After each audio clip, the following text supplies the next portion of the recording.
Hi everyone, welcome to my channel Mama's Blog. আজি মই আপোনালোকৰ আগলৈ লৈ আহিছোঁ এটা ৰেচিপি আহকচোন চাওঁ।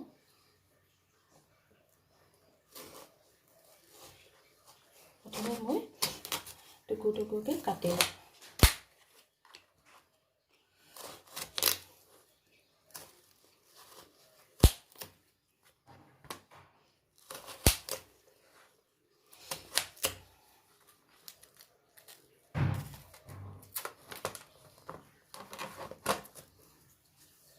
কোমল অংশটো মই সম্পূৰ্ণ কাটি উলিয়াই পেলাওঁ।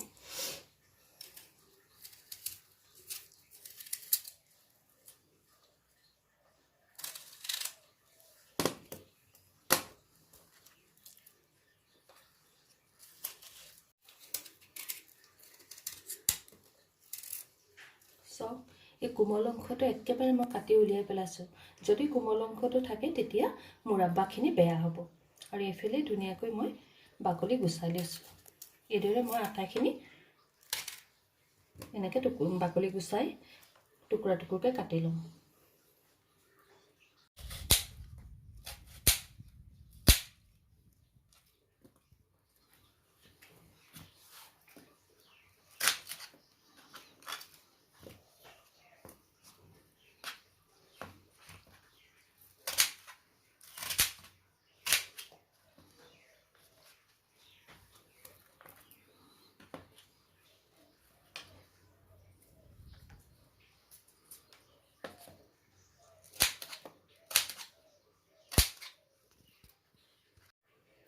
এতিয়া মই পানীখিনিত চূণ মিহলাই লওঁ।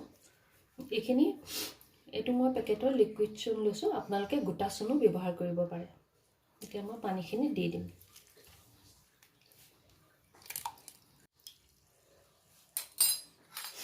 কোমোৰাৰ টুকুৰাবোৰ মই অলপ এই কাটা চামুচখনে এনেকৈ কৰি লওঁ। তেতিয়া চূণৰ পানীখিনি ভালকৈ ভিতৰত সোমাব।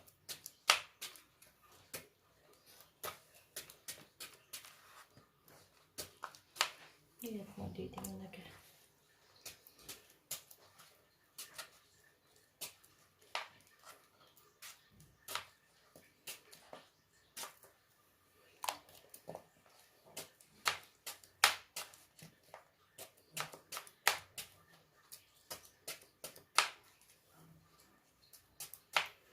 এতিয়া মই এনেকৈ আটাইবোৰ মই এইবিলাক কোমোৰাৰ টুকুৰাবিলাক এনেকৈ খুচি খুচি মানে পিন্ধাই কৰি মই চূণৰ পানীত তিয়াই থ'ম প্ৰায় 12 ঘণ্টামানৰ কাৰণে।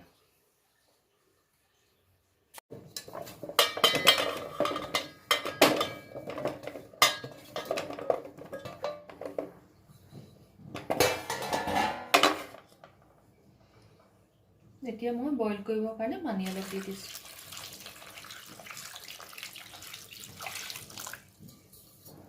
যিহেতু এনেকৈ চূণৰ পানী তিয়াই থৈছিলোঁ, সেই চূণখিনি তেতিয়া ভালদৰে আঁতৰি যাব।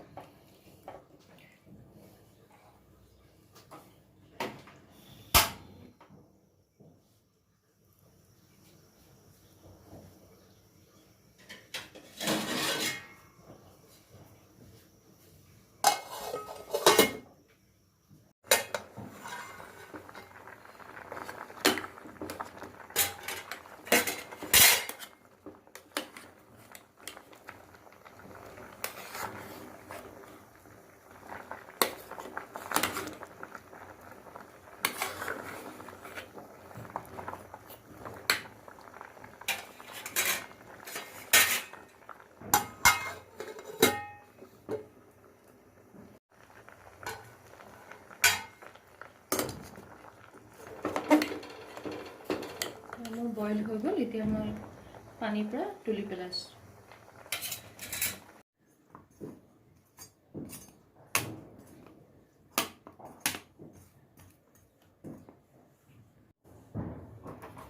এতিয়া মই মুৰাব্বাখিনিৰ কাৰণে চেনি পানী বনাব লৈছোঁ।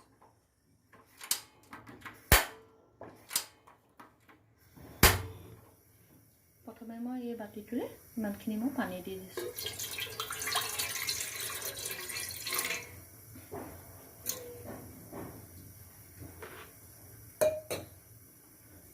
চেনি আধা কেজি দি দিছোঁ। ইয়াতে মই ইলাচি কেইটামান দি দিছোঁ।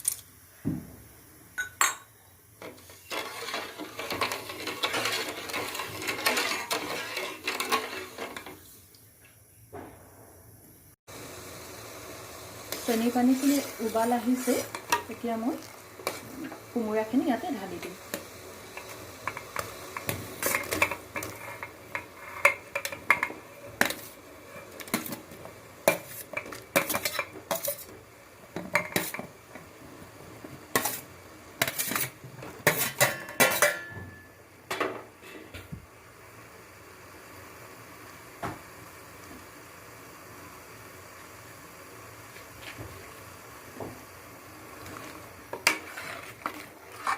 এতিয়া মই ইয়াতে অলপ দেৰি সিজাই থাকিম,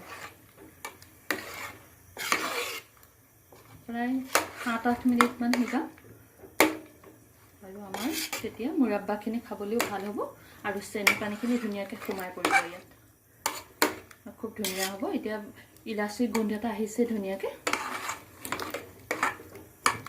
এনেদৰে অলপ দেৰি সিজাই লওঁ।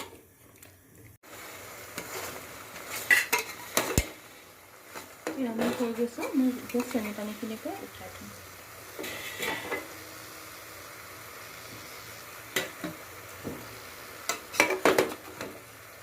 গেছটো অফ কৰি দিম।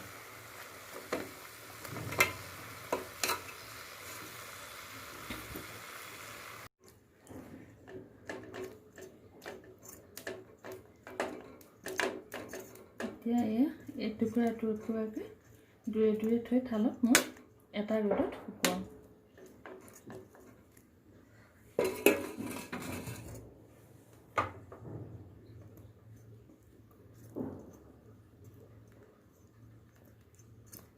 এয়া মোৰ হৈ গৈছে,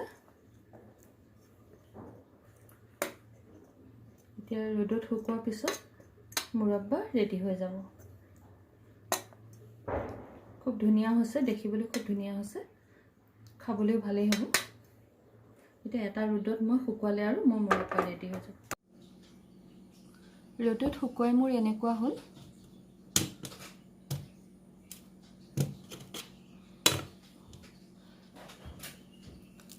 যথেষ্ট ক্ৰিস্পি হৈছে। এনেদৰে আপোনালোকে এমাহমানলৈকে এনেকুৱা চীনামাটিৰ পটত বা চিচাৰ কণ্টেইনাৰত থ'ব পাৰে। এয়াই পাৰফেক্ট মোৰ ৰেচিপিৰ বাবে। এয়া ৰ'দত শুকোৱা হৈ গ'ল আৰু মোৰ মুৰাব্বাও ৰেডি হৈ গ'ল। এইটো এটা স্নেক্স টাইপৰ আইটেম হয়। আপোনালোকে চাহৰ লগত বা মুখৰোচক হিচাপেও খাব পাৰে। বনোৱা প্ৰণালীটো যদি চাই ভাল পালে তেন্তে এবাৰ বনাই চাব। শেষত লাইক, শ্বেয়াৰ আৰু ছাবস্ক্ৰাইব কৰি দিব। And happy Diwali.